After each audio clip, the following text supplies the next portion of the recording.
Baik, Assalamualaikum Dede Setia, perkenalkan saya Dara Dinanti dari Kebidanan Fakultas Kedokteran Universitas 11 Maret.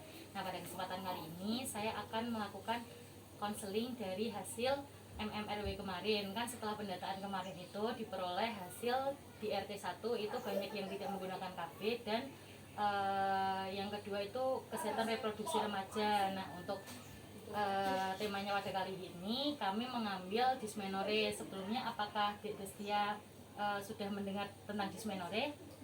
Baik, kalau belum saya izin untuk melakukan konseling deh.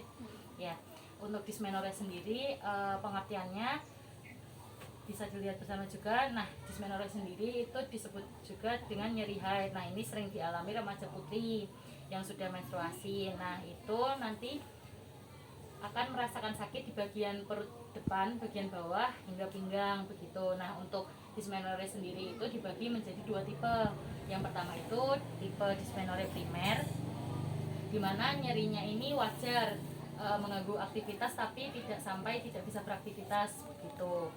Nah, ini selama 1 sampai 2 hari. Kemudian untuk yang sekunder, di sini nyeri haid hebat yang tidak hanya perut bagian bawah depan dan pinggang bagian belakang, itu juga hingga paha begitu. Nah, ini bisa berlangsung lebih dari 3 hari. Nah, itu sudah masuk ke sekunder. Nah, untuk faktor pemicunya sendiri, mengapa sih dysmenorrhea ini bisa terjadi? Untuk yang pertama itu pola makan yang buruk.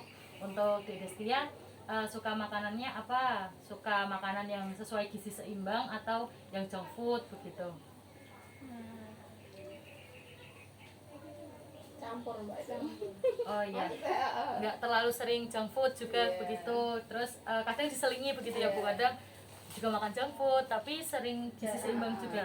Ya, untuk pola makan yang buruk itu bisa menyebabkan dysmenorrhea. Nah, itu bisa dihindari. Kemudian aktivitas merokok, kemudian ada riwayat nyeri menstruasi. Biasanya misalkan saat mens dari pertama itu udah nyeri, nah itu kemungkinan di tahap-tahap berikutnya, di siklus berikutnya itu juga nyeri begitu. Nah, terus ada stres, misalkan nih tugasnya banyak banget, besok mau ujian dipikirin yang begitu larut, nanti bisa menyebabkan dysmenorrhea juga. Kemudian usianya kurang dari 20 tahun, kan ini Destia kurang dari 20 tahun. Nah, itu resiko untuk pemicu dysmenorrhea lebih tinggi. Kemudian obesitas, misalkan nih yang gendut kayak saya ini nanti bisa meningkatkan resiko nyeri haid begitu. Nah, alhamdulillah ini Destia postur tubuhnya ideal gitu. Nah, untuk penyebabnya sendiri ini diakibatkan oleh kontraksi di otot rahim. Nah, saat menstruasi itu kan bagian darah yang di rahim itu meluruh. Nah, itu nanti kontraksinya menyebabkan nyeri dysmenorrhea gitu. Nah, sampai sini ada yang ditanyakan dulu? Oke, izin melanjutkan ya. Untuk gejalanya sendiri, untuk letaknya itu di bagian perut bagian depan bawah dan pinggang begitu. Kemudian apabila itu nyeri sekunder tadi, yang dysmenorrhea sekunder itu sampai paha bagian dalam. Nah, munculnya itu biasanya H-1 sebelum menstruasi. Besoknya mau mens nih, ini perutku sakit, berarti kayaknya besok mau mens deh gitu. Terus ini bertahan hingga 2 hari atau selama lebih dari 3 hari jika nyeri sekunder tadi. Kemudian untuk berapa lamanya ini intens atau konstan. Nah, untuk penanganannya sendiri ini ada pijat. Untuk pijat sendiri bisa ini bagian sini tangannya di Destia. Nah, dipijat seperti ini. Misalkan besok nyeri mens nih, ini dipijat seperti ini sebanyak 10 kali. 1, 2, 3, 4, 5, 6, 7, 8, 9, 10. Ini bisa berhenti dulu, nanti diulangi selama 3 kali repetisi. Kemudian yang kedua, ini bisa ditirukan aja di sini di bagian bawah lutut, bisa dipijat sebanyak 10 kali juga. 1, 2, 3, 4, 5, 6, 7, 8, 9, 10. Nah, ini bisa diulangi sebanyak 3 kali repetisi juga. Dan yang terakhir itu di atas mata kaki bagian sini. Nah, dipijat 10 kali juga saat nyeri menstruasi.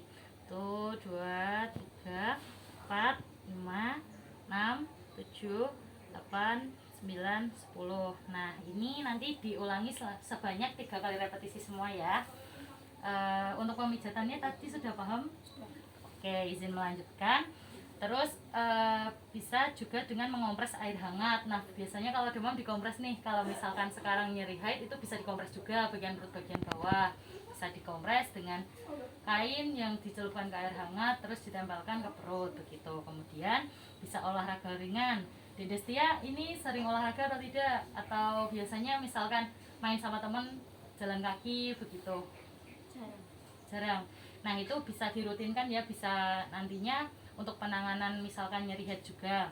Nah nanti untuk olahraganya ini minimal selama seminggu itu sebanyak 3-5 kali dalam seminggu. Nah untuk waktunya itu minimal 30 menit. Misalkan jalan kaki aja, jalan santai, muter RT1 selama 30 menit itu bisa meringankan nyeri desmenor. Atau misalkan suka bulu tangkis nih atau suka berenang sama teman-teman itu juga bisa. Nah ini juga bisa menambah dengan suplemen tambahan. Itu biasanya kalau dari SMP itu diberikan tablet tambah darah yang warna merah nggak dek? Ya itu dikonsumsi nggak? Iya. Nah itu kalau dapat tablet tambah darah itu dikonsumsi ya. Nah karena tablet tambah darah sendiri itu bisa mengurangi resiko dari anemia yang warna merah itu, walaupun amis itu bisa dikonsumsinya bareng dengan air jeruk begitu, nggak apa-apa.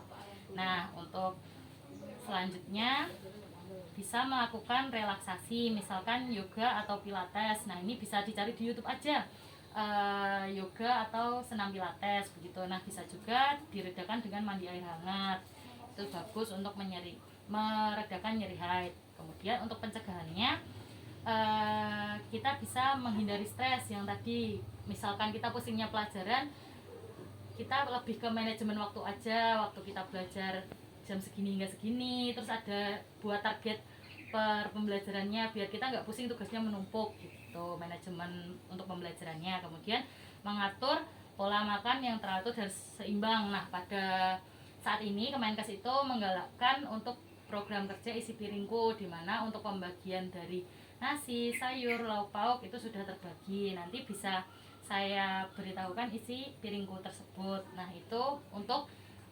melakukan dimana nutrisi yang terserap untuk Destia itu seimbang begitu dari porsinya. Sebenarnya nasi itu perlunya berapa sih, kemudian sayurnya berapa, lauk pauknya berapa gitu. Kemudian untuk selanjutnya ini hindari makanan yang cenderung asam dan pedas. Biasanya tuh kalau perempuan sukanya pedas-pedas. Nah itu bisa, nggak apa-apa sebenarnya untuk dimakan, tapi lebih baiknya saat menstruasi atau sebelum menstruasi itu bisa dihindari dulu. Jangan dimakan terlalu banyak porsinya begitu. Kemudian istirahat yang cukup. Nah untuk Dek Destia biasanya tidur itu sehari berapa jam? Dari malam ke pagi? Dari malam aku sampai bilang ada itu jam 9 tidur. Terus Sampai jam 6. oh berarti 9 jam ya. Nah untuk tidur yang normal itu sekitar 7-8 jam gitu. Kemudian misalkan kita itu tidak boleh bergadang juga Dek Destia. Misalkan kita belajar nih sampai larut malam jam 2 pagi, besok padahal sekolah jam 6. Nah itu bisa dihindari ya Dek, karena itu bisa menyebabkan dismenorrhea gitu. Kemudian olahraga yang teratur tadi bisa dengan jalan-jalan kecil atau main sama teman, aktivitas yang lebih dari 30 menit begitu.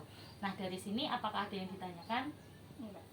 Oke, mungkin sekian dari yang bisa saya jelaskan kepada Dek Destia. Terima kasih atas waktu yang telah diberikan. Ini mungkin ada leaflet, nanti bisa untuk misalkan kemarin mbaknya jelasin apa ya gitu, nanti bisa diulangi di dalam sini untuk materinya bisa dilihat. Terima kasih atas kesempatannya, saya pamit dulu Dek. Terima kasih.